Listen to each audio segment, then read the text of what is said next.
मनुष्य और शैतान, इस विषय पर आज हम बात करने जा रहे हैं। मनुष्य परमेश्वर का स्वरूप है। मनुष्य परमेश्वर का क्या है? स्वरूप है, और इस धरती पर प्रभुता करने के लिए उसे रचाया गया है। आज का हमारा विषय है मनुष्य और शैतान। मनुष्य परमेश्वर के स्वरूप में रचाया गया है और उसे इस धरती पर प्रभुता करने के लिए बनाया गया है या प्रभुता करने के लिए रखा गया है। तो आप कौन है? आप मनुष्य की शैतान है? आप मनुष्य के शैतान है, आप मनुष्य हैं। तो परमेश्वर ने आपको अपने स्वरूप में बनाया है, पहली बात। दूसरी बात, परमेश्वर ने प्रभुता करने के लिए या रखा आपको इस धरती पर, क्या करने के लिए? प्रभुता। और यदि आप में से कई लोगों को नहीं पता हो तो मुझे बताने दीजिए, प्रभुता का अर्थ यदि उसका विश्लेषण करें तो प्रभुता मतलब जो व्यक्ति हर कहीं क्षेत्रों में वर्चस्व करता है ना, वर्चस्व करता है, उसे कहते हैं प्रभुता।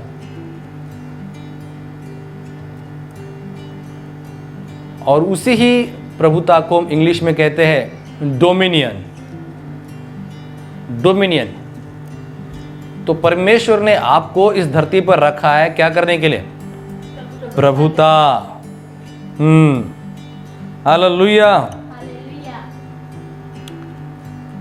मनुष्य मतलब केवल पुरुष ही नहीं है। मनुष्य मतलब स्त्री और पुरुष दोनों आते हैं। मनुष्य मतलब केवल पुरुष ही नहीं, मनुष्य मतलब स्त्री और पुरुष। और परमेश्वर का मनुष्य और स्त्री को रचने के पीछे एक उद्देश्य था। एक क्या था? उद्देश्य था। उस उद्देश्य जो था वो उद्देश्य इतना अद्भुत है कि उसके पीछे परमेश्वर की एक योजना थी। और पता है वो योजना क्या है? परमेश्वर का प्रेम। तो मनुष्य के लिए यदि कोई योजना थी तो वो परमेश्वर का प्रेम ही था। और उस प्रेम के खातिर परमेश्वर ने मनुष्य को रचाया और इस धरती पर प्रभुता करने के लिए बनाया। और आप में से हर एक को पता है कि मनुष्य कैसे रचाया गया है। पर परमेश्वर ने मनुष्य को इसलिए रचा ताकि वो परमेश्वर के साथ सहभागिता कर सके। God called you in a fellowship. God called you in a fellowship with Him. परमेश्वर ने आपको उसकी संगति के लिए, सहभागिता के लिए बुलाया है। हालेलुया। संगति के लिए, फेलोशिप के लिए। परमेश्वर ने ये इच्छा रखी थी कि यीशु मसीह के समान मनुष्य भी स्वर्ग और पृथ्वी पर क्या करे? राज्य करे। यीशु मसीह के समान स्वर्ग पे और पृथ्वी पर क्या करे? राज्य करे। और उत्पत्ति 1 अध्याय 26 और 27 पद बताता है कि परमेश्वर ने सारे धरती के पशु पर, जानवरों पर, पक्षियों पर, सब पर क्या किया? अधिकार दे दिया।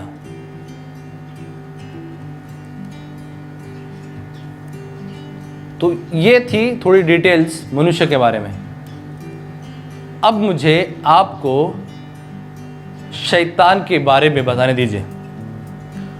स्वर्ग और पृथ्वी की रचना जब परमेश्वर कर रहा था, स्वर्ग और पृथ्वी की जब परमेश्वर रचना कर रहा था, परमेश्वर ने उस रचना करने से पहले ही बहुत सी चीज़ों का निर्माण किया। और उन्हीं चीजों में से एक है स्वर्गदूत। स्वर्ग और धरती के निर्माण करने से पहले ही परमेश्वर ने स्वर्गदूतों का निर्माण किया था। मेरे साथ प्रकाशित वाक्य की किताब उसका 5 अध्याय और 11 से 14 पद। ठीक है, प्रकाशित वाक्य 5 अध्याय 11 से 14 पद।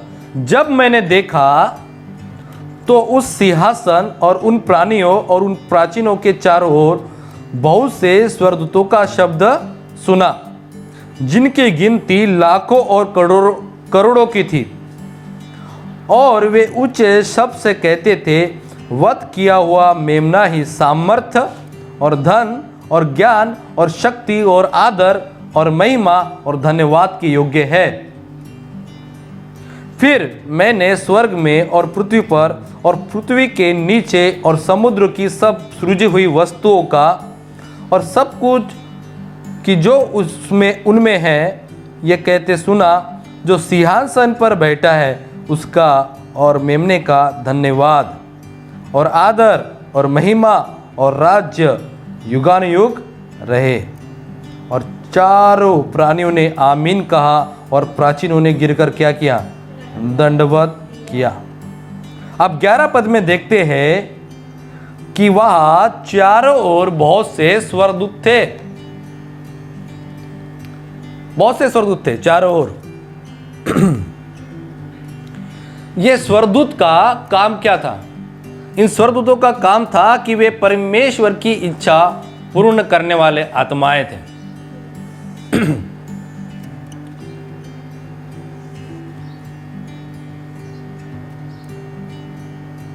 तो यदि मेरी भली इच्छा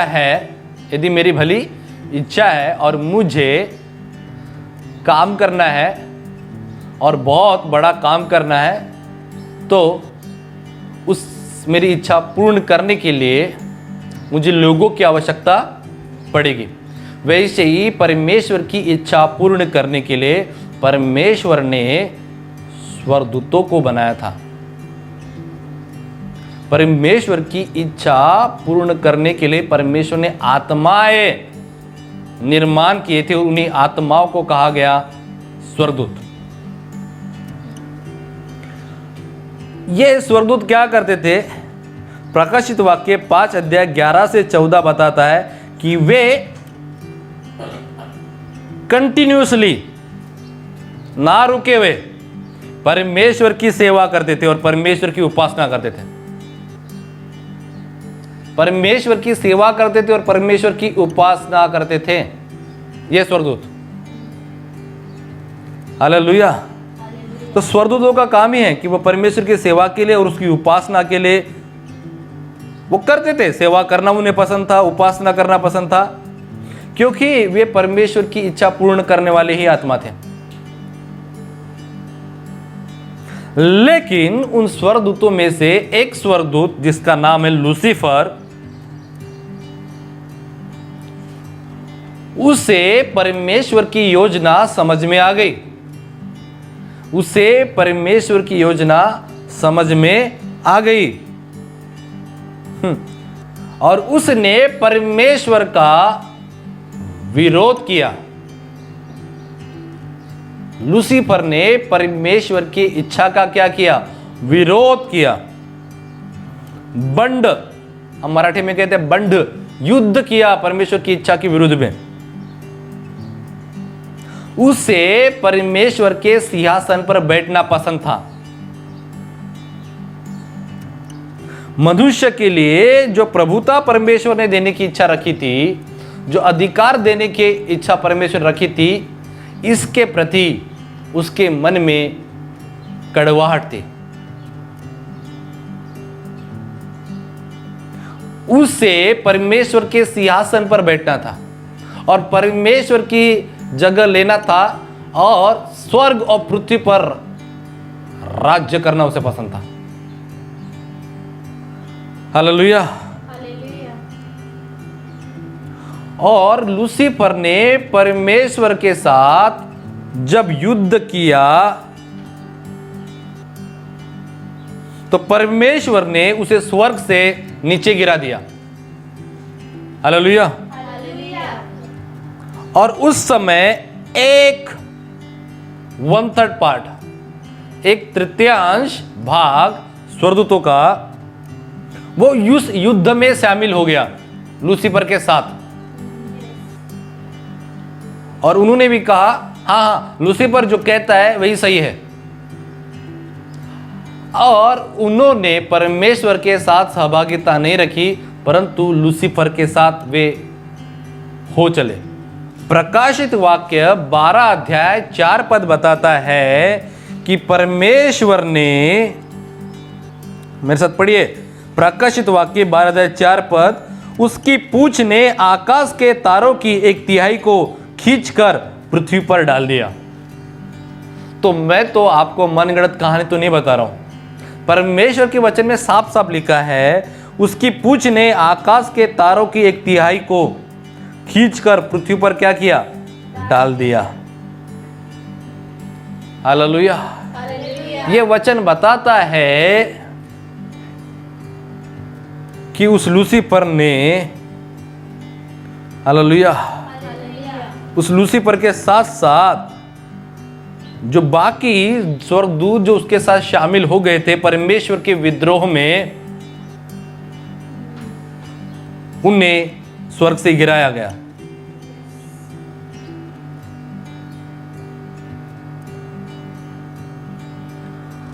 और इस स्वर्गदूतों के विषय में आपको और अधिक डिटेल्स में जानना है तो मेरे साथ और एक कुछ वचनों को खोलिएगा। यशायाह की किताब उसका 14 अध्याय और 12 से 14 पद। यशायाह 14 अध्याय 12 से 14 पद। यशायाह की किताब 12 अध्याय, सॉरी, यशायाह की किताब 14 अध्याय 12 से 14 पद। आप मेरे साथ है कि मेरे बाद है? साथ में पढ़िए। हे भोर के चमकने वाले तारे, तू कैसे आकाश से गिर पड़ा है? तू जो जाति जाति को हरा देता था, तू अब कैसे काट कर भूमि पर गिराया गया है? तू मन में कहता तो था मैं स्वर्ग पर चढ़ूंगा, मैं अपने सिंहासन को ईश्वर के तारागण से अधिक ऊंचा करूंगा और उत्तर दिशा की छोर पर सबा के पर्वत पर विराजूंगा। हालेलुया। मैं मेघों से भी ऊंचे ऊंचे स्थानों के ऊपर चढ़ूंगा, मैं परम प्रधान के तुल्य हो जाऊंगा। हालेलुया। देखिए वो कैसे अपने मन में कह रहा था, परमेश्वर से भी ऊंचा सिंहासन। हालेलुया। ये उसका निर्णय था। यशायाह की किताब 14 अध्याय 12 से 14 पद।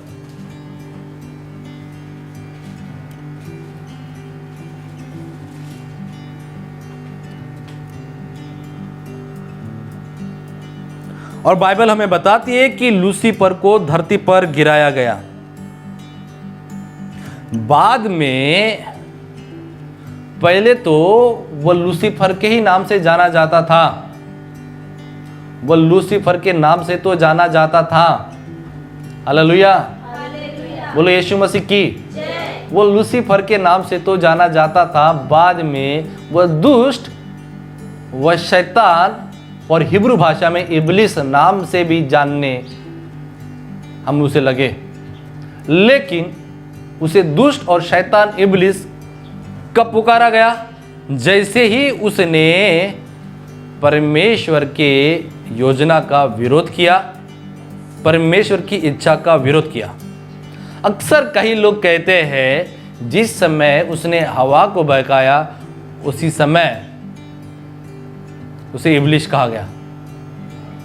पर इब्लीस तो उसका नाम तभी रखा गया, तभी से उसे जाना कहने लगा जब उसने परमेश्वर की इच्छा के विरुद्ध में कार्य किया।